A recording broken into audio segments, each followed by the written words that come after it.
রাজ্যের পূর্ণ মন্ত্রী হিসেবে লোকভবনে শপথ নিয়ে বাড়ি ফিরেছেন স্বপন দাশগুপ্ত। দীর্ঘ সাংবাদিকতার অভিজ্ঞতা, তারপর রাজ্যসভার সাংসদ ছিলেন তিনি, আর এখন রাজ্য সরকারের পূর্ণমন্ত্রী। সরাসরি চলে যাব স্বপন দাশগুপ্তের কাছে। এই যে দীর্ঘ সাংবাদিকতার একটা জার্নি, তারপরে রাজ্যসভার সাংসদ, এখন পশ্চিমবঙ্গ সরকারের পূর্ণমন্ত্রী, অভিজ্ঞতাটা কি? এখন সব অভিজ্ঞতারই একটা মূল্য আছে। বিভিন্ন ধরনের সাংবাদিকতার অভিজ্ঞতাটা মানুষের সঙ্গে মেলামেশা করা, তাছাড়া বিভিন্ন সিচুয়েশনের একটা জ্ঞান অর্জন করা, রাজ্যসভা সে সংসদীয় রাজনীতি এবং প্রশাসনিক দিকটা অনেকটা দেখেছি। তো এক ধরনের একটা অভিজ্ঞতা কালেক্ট করেছি নিজেকে। তো এখন দেখা এটাকে এখন আমাদের সামনের দিনে কিভাবে মুখ্যমন্ত্রী ইউজ করতে চাই সেটা আমি অপেক্ষায় আছি। দলে যদি কান পাতলে শোনা যায় আপনার সঙ্গে কেন্দ্রীয় নেতৃত্বের সকলের সুসম্পর্ক। এই যে মন্ত্রিত্ব নেওয়া, এর জন্য কেন্দ্রীয় নেতৃত্বের কারো থেকে কোনো ফোন বা কিছু এসেছে? তখন যারা এখন কেন্দ্রীয় মন্ত্রী আছে তাদের সঙ্গে আমি অনেকদিন ধরে রাজনীতি করেছি, দিল্লিতে এবং অন্য জায়গায়। তাদের সঙ্গে একটা রাজনৈতিক পরিচয় আমার অনেক দিনের আছে। তারা এখন সবাই মন্ত্রী হয়ে গেছে। আগে আগে আমরা সবাই বিরোধী দলে কংগ্রেস বা বামের বিরুদ্ধে আমরা যা করার মানে কিছু ধরনের রাজনীতি করতাম। তো ব্যক্তিগত স্তরে অনেকের সঙ্গেই আছে যোগাযোগ। আর তারা যবে থেকে আমার রাসবিহারী কেন্দ্রে আমি জয়লাভ করেছি তবে থেকে কিছু না কিছু ফোন কল টল তো হচ্ছেই। কিন্তু তার মানে নয় যে তারা কোনো চাপ দিচ্ছে যে আমাকে মন্ত্রী করতে হবে, এই করতে হবে। সেগুলো মুখ্যমন্ত্রীর ওপর এটা নির্ভর। এটা একটা চিফ মিনিস্টারের একটা প্রিরোগেটিভ আছে। সেই প্রিরোগেটিভটা তাঁরই মন্ত্রিসভা, তাঁরই দায়িত্বটা আছে। তো আমার মনে হয় না কেউ এটাতে চাপ মানে কোনোভাবে চাপ দিয়েছে। বর্তমানে যে 18 জন ক্যাবিনেট মন্ত্রী রয়েছে রাজ্যে, আপনারা 13 জন আজকে শপথ নিলেন, আগে 5 জন রয়েছেন সঙ্গে মুখ্যমন্ত্রী। তার মধ্যে 2 জন সাংবাদিক, এবারে জগন্নাথ চট্টোপাধ্যায় এবং স্বপন দাশগুপ্ত। সাধারণত এর আগে এই নজির বোধহয় খুব কম আছে যে 2 সাংবাদিক একই সঙ্গে পূর্ণমন্ত্রীর দায়িত্বে আসা। এই যে সাংবাদিকতা থেকে আসা, সেটা কি, এবং যেহেতু আপনি এই রাজনৈতিক সাংবাদিকতা বা প্রশাসনকে আপনি খুব কাছ থেকে দেখেছেন, সেটা মন্ত্রিত্বের দায়িত্ব পালনে কতটা সাহায্য করবে?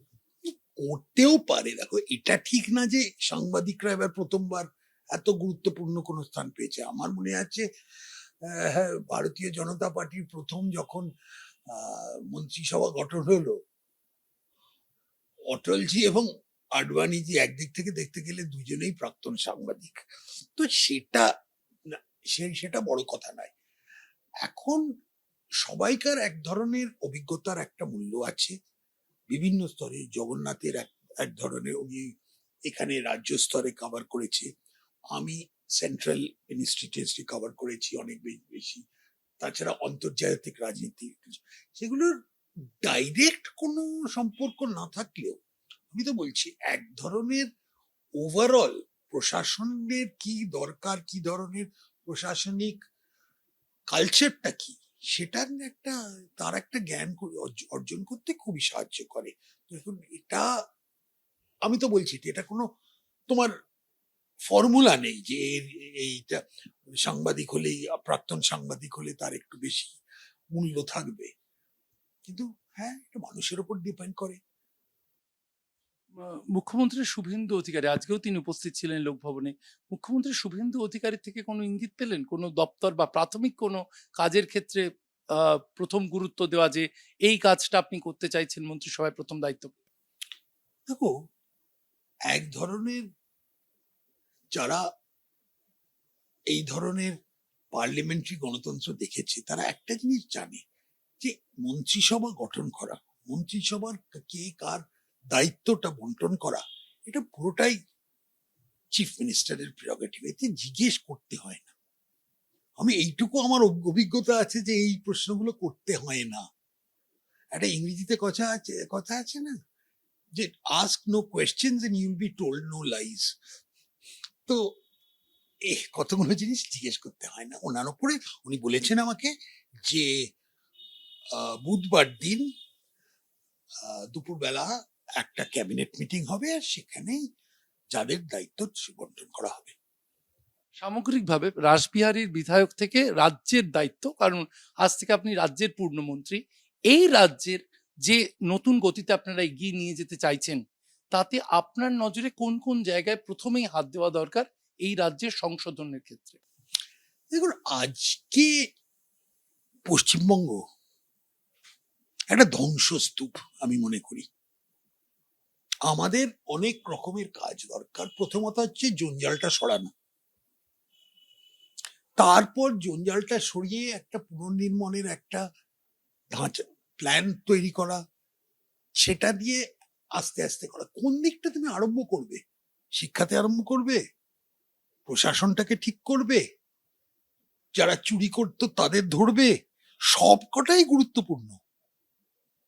এখন যে কোনোটা যে বাকি আছে, তাছাড়া পরিকাঠামোর অনেকগুলো কাজ বাকি আছে, যেগুলোর সঙ্গে সেন্টারের সঙ্গে একটা কোঅর্ডিনেশন দরকার। তাছাড়া পরিষেবার বিভিন্ন এই অন্নপূর্ণা ভান্ডার, আয়ুষ্মান ভারত, এগুলো নিয়ে এইগুলো প্ল্যানগুলো মানে ঘোষণা করা হয়েছে, এখন এগুলোকে মানে বাস্তবে পরিণত করতে হবে। সেগুলো একটা বড় চ্যালেঞ্জ। আর তাছাড়া একটা রাজনৈতিক চ্যালেঞ্জ তো রয়েই গেল, কারণ ভারতীয় জনতা পার্টি এখন হঠাৎ একটা জায়গা থেকে উঠে একদম 200টা সিটের বেশি পেয়েছে। সে একটা রাজনৈতিক কনসলিডেশনের কাজটাও আছে। তো সব দিক থেকে দেখতে গেলে এখানে প্রায়োরিটি কোনটা প্রায় বেশি গুরুত্বপূর্ণ আর কোনটা একটু ব্যাক সিট নেবে, সেটা আমার কাছে বলা মুশকিল। বিভিন্ন ক্ষেত্রে কনটেক্সটের উপর ডিপেন্ড করছে, কিন্তু আমি মনে করছি আমাদের এখন এটা হচ্ছে একটা বাংলার পুনর্নির্মাণ সব দিক থেকেই।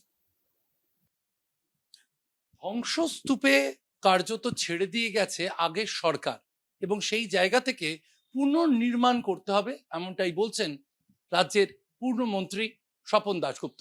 এবং সেক্ষেত্রে কেন্দ্রের সরকার এবং রাজ্যের সরকার সমন্বয় রেখে এগিয়ে যাবে, বার্তা দিলেন স্বপন দাশগুপ্ত। ক্যামেরায় প্রবীর সামন্তের সঙ্গে শিবাশিস মৌলিক, এবিপি আনন্দ, কলকাতা।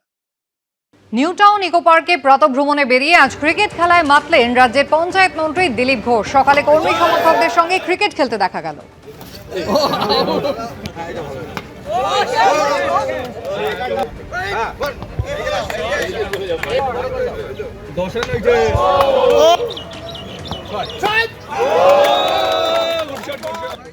এবিপি আনন্দ, এগিয়ে থাকে, এগিয়ে রাখে।